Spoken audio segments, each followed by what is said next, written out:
All right, let's talk about how we see things at a cellular level. Here are two rods, one in the dark and one in the light.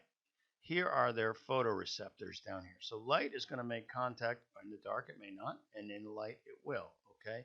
And there's a cascade that happens in here that either lets sodium channels in and depolarizes the cell or it doesn't, okay? So here's what's bizarre about it, because it's a little bit backwards. You would think when light hits the cell, when light hits the receptors, it would depolarize and cause an action potential. But that's not what happens. The opposite actually happens. It turns out in the dark, the light depolarizes this cell. It depolarizes the cell and it releases a neurotransmitter called glutamate.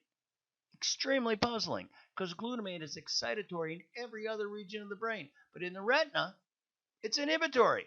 It creates IPSPs. That means it stops action potentials by the bipolar cells, and so we don't see anything.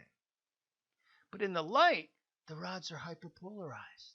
Light hyperpolarizes, creates IPSPs, which prevents action potentials, which prevents the release of glutamate, which prevents the inhibitory influence, something called disinhibition.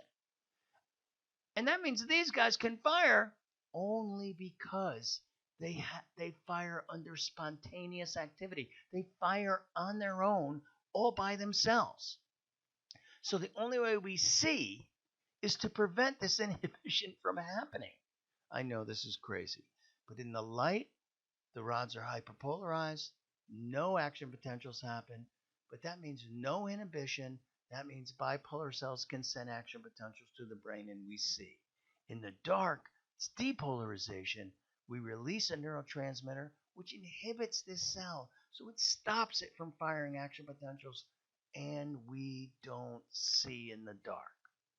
Crazy stuff, but that's the way it works.